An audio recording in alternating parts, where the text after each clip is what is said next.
Hello बच्चों, let's see this question. This question says a projectile of mass 100 gram is fired with the velocity of 20 meter per second, making an angle of 30 degree with the horizontal. At it rises to highest point of its path, its momentum changes by.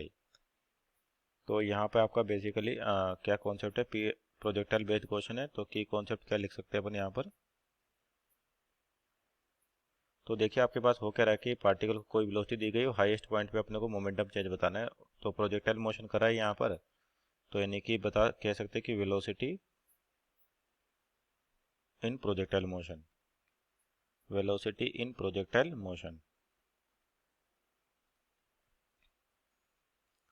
तो यहाँ देखिए आपके पास initial condition को check करें कि आपके पास कि projectile है, यानी कि यहाँ पर देखिए कि आपका एक पार्टिकल यानी प्रोजेक्टाइल जिसका मास दे रखा है अपने को, और वो ग्राउंड से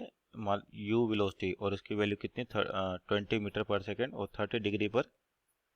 इंसिडेंट किया जाता है, प्रोजेक्ट किया जाता है। तो ये क्या करेगा, इस तरह से मोशन लेता हुआ ग्राउंड को हिट करेगा। तो इस पार्टिकल की क्या होगी, एक मैक्सिमम हाइट होगी, और मैक्सिमम हाइट के लिए कौन रिस्पॉन्सिबल होगा इसका, देखो वेलोसिटी के दो कंपोनेंट होंगे आपका एक्स डायरेक्शन में, जिसको यू एक्स कहें, तो ये हो जाएगा यू कोस 30 डिग्री।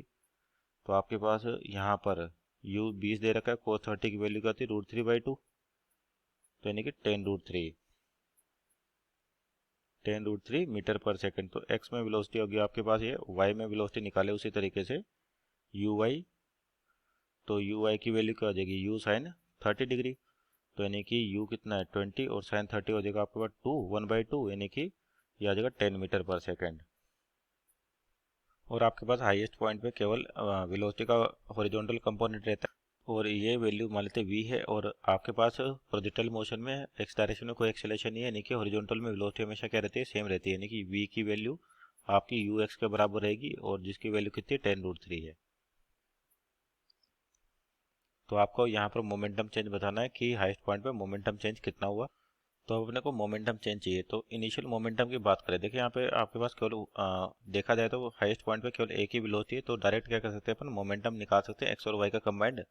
जैसे यहाँ पर 20 मीटर पर सेकंड दे रखा है, तो ये 20 मीटर पर सेकंड बेसिकली एक्स और वाई की वेलोसिटी का रिजल्टेंट है।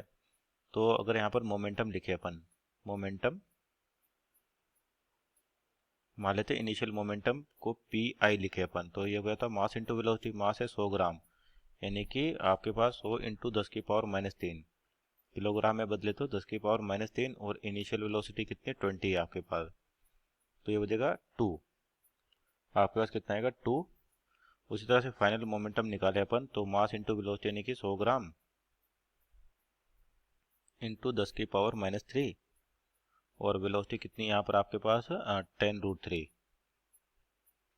तो यानी कि आपके पास क्या हो जाएगा ये 10√3, तो यानी कि √3 बचेगा केवल। तो ये फाइनल मोमेंटम हो गया। और तो देखिए मोमेंटम चेंज निकाल सकते हैं, आपका तो इनिशियल मोमेंटम अपने निकाला, वो किसके अलोंग ही निकाला, इसी जो इनिशियल वेलोसिटी आपको प्रोजेक्शन दे रही है उसी के अलोंग। तो अब देखिए यानी कि इसका और क्या होता है मोमेंटम वेक्टर क्वांटिटी, तो वेक्टर डायग्राम बनाए इसका मोमेंटम का, क्या है मोमेंटम डायग्राम बनाए अपन। तो आपका फाइनल मोमेंटम इधर है, इनिशियल मोमेंटम ये है आपके पास कितना 2 आ रहा है, और फाइनल मोमेंटम कितना √3, और एंगल कितना है 30 डिग्री, और वेक्टर क्वांटिटी है, तो अपन दो वेक्टर मान के, यानी कि ये दो वेक्टर से आपके पास इनका रिजल्टेंट निकालना है, या ऐसे भी कर सकते हो आप कंपोनेंट मेथड से एक्स और वाई में, तो एक्स वाई में सेपरेट मोमेंटम निकाल के फाइनल मोमेंटम निकाल सकते हैं रिजल्टेंट से। तो देखिए मोमेंटम चेंज कैसे निकाले अपन, डेल्टा पी वेक्टर होता है आपके पास, तो P final minus P initial, P final minus P initial. तो यहाँ पर जो फाइनल वेक्टर है आपका वो कितना 2, और इनिशियल कितना √3, तो यहाँ पर ये माइनस में, तो यानी कि अगर इसका अपन डायग्राम देखें तो ये इस टाइप से हो जाएगा कुछ, ये तो आपका फाइनल मोमेंटम 2 और नेगेटिव ऑफ पी इनिशियल, यानी कि आपके पास ये इधर आ जाएगा। तो एंगल आपके पास 30 डिग्री था, तो ये कितना होगा 180 माइनस 30 डिग्री, 180 माइनस 30 डिग्री, और ये वैल्यू कितनी हो जाएगी √3। इसको अपन ने सिंपल किया, क्या रीअरेंज किया किस तरीके से कि P final vector plus minus P initial vector, तो यानी कि उसका नेगेटिव वेक्टर लेके इसमें ऐड कर दिया, तो रिजल्टेंट मेथड है आपके पास वेक्टर्स का, वो यूज़ कर सकते हैं। तो पी जो मोमेंटम चेंज आएगा आपके पास मैग्नीट्यूड वाइज, तो delta P square equal to अपने पास एंगल है, तो क्या लिखते हैं ए का स्क्वायर प्लस बी का square plus 2ab cos theta, तो ए का स्क्वायर इसका मतलब 2 का स्क्वायर, बी का स्क्वायर यानी कि √3 का square plus 2ab cos theta कितना 180 माइनस 30, तो कोस 180 माइनस थीटा होता है माइनस का कोस थीटा, तो आपके पास कितना हो जाएगा 4 plus root three, 4 plus 3 plus 2 into 2 4 हो जाएगा, और कोस 30 ये आएगा माइनस का कोस 30, तो यानी कि माइनस का रूट 3/2, तो यानी कि हो जाएगा 2 इंटू 2 इंटू रूट 3 माइनस आपके पास 1/√3/2, √3/2। तो सिंपल क्या हो जाएगा आपके पास ये 4 प्लस 3 माइनस 2 से 2 कैंसिल आउट हो जाएगा आपके पास, और रूट थ्री कितना हो जाएगा 3, तो यानी कि 6 हो जाएगा, मीन्स 1। आपके पास कितना हो जाएगा 1 kg मीटर पर सेकंड।